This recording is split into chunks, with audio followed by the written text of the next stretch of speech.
Now it's easier to paint the engine and engine bay while it's inside, but we're going to go ahead and pull the engine. This will give it good even coverage, but it will also allow us to get into every nook and cranny of the engine. So I'm going to go ahead and I got this strapped up, but I'm going to grab John and we're going to get this engine pulled.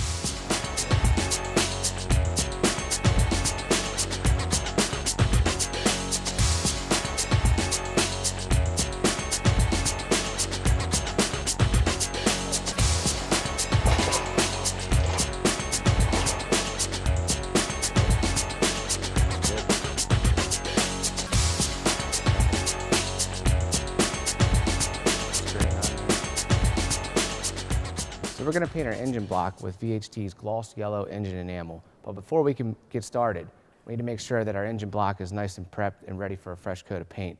To do that, we're going to want to sand down the areas where there's some light rust and make sure that any areas there's any chipping, we get those nice and smooth to give it a fresh coat of paint. Once we have the area properly prepped, we'll go to our VHT gray primer engine enamel.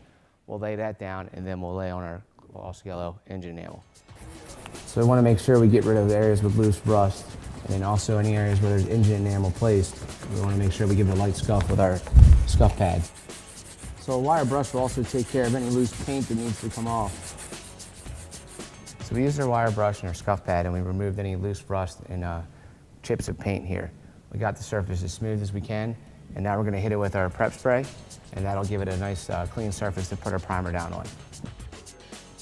To use your prep spray, we want to spray it on liberally, and then we want to go back and wipe off the wet surfaces to make sure it's nice and dry to be ready for a fresh coat of paint. So since we have some bare metal and some of the paint from the previous projects on there, we're going to go ahead and use our VHT engine enamel and a light gray primer. This will allow it to give it a nice smooth surface for us to paint over with our yellow. Let's go ahead and get started.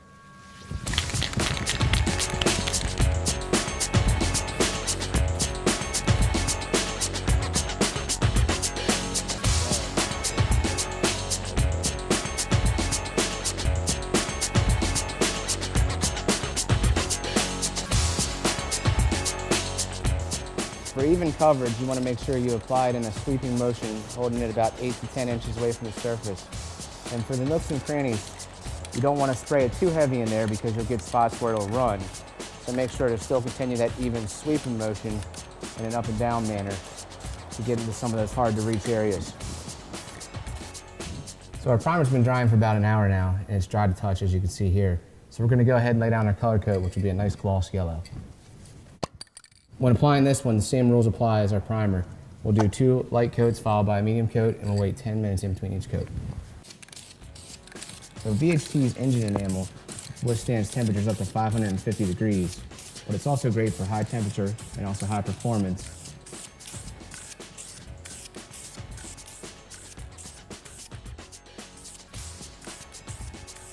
It's also great to customize, restore, and protect your engine block. All right, so we're finishing up our medium coat, our last coat. We went through about 2.5 cans, and you can see for a yellow and a big block engine, it covered pretty well, and I'm pretty happy with the way this yellow looks. So what I'm going to do is I'm going to let this cure overnight, and then I'll start putting some of the other pieces back on.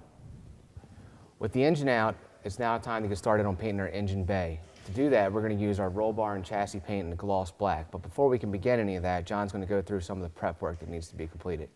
Now for its age, this engine bay is actually in pretty good shape, but we've got a little bit of rust and some loose paint, so we're going to hit that with a wire brush and knock that all down, and then come back with some Duplicolor cleaning products and get it good and clean and ready for painting.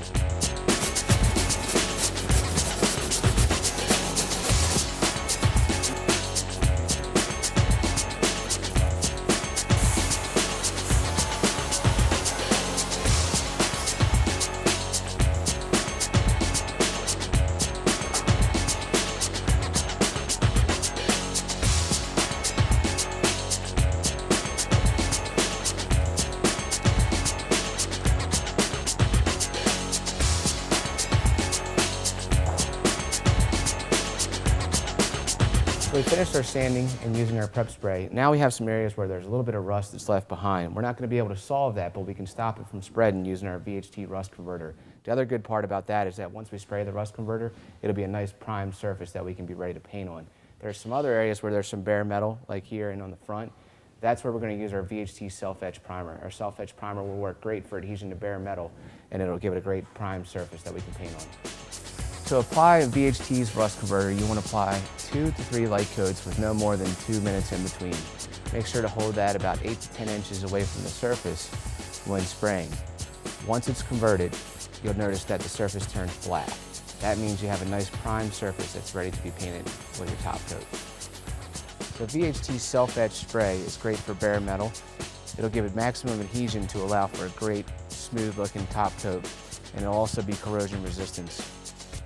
Remember, when you apply it, if you apply 2 light coats, it'll avoid runs and sags, but the VHT self-etch will be dry to touch in about 10 minutes.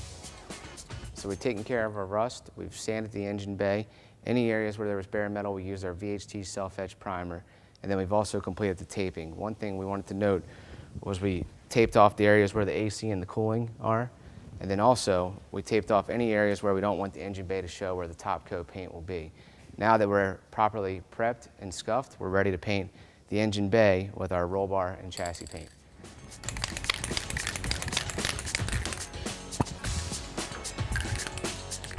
So to apply our roll bar and chassis paint, this is a self-priming formula. So you want to apply 2 to 3 coats, light coats first, with about 10 minutes in between coats, and then make sure all coats are down within 1 hour. So I laid down 3 coats of paint, the 2 light coats followed by 1 medium coat, and all in all I went through about 2 cans of our VHT roll bar and chassis paint. Now the gloss black is looking great, but it's also protected from chemicals, rust, and corrosion. We're going to let it dry about 24 hours, and then we'll go ahead and work on putting our engine back in. So we used our roll bar and chassis paint on our engine bay, but there's plenty of other applications that are great for roll bar and chassis paint. Show us what you could do on our Facebook page, and stay tuned as we continue to work on our 1972 Plymouth Satellite.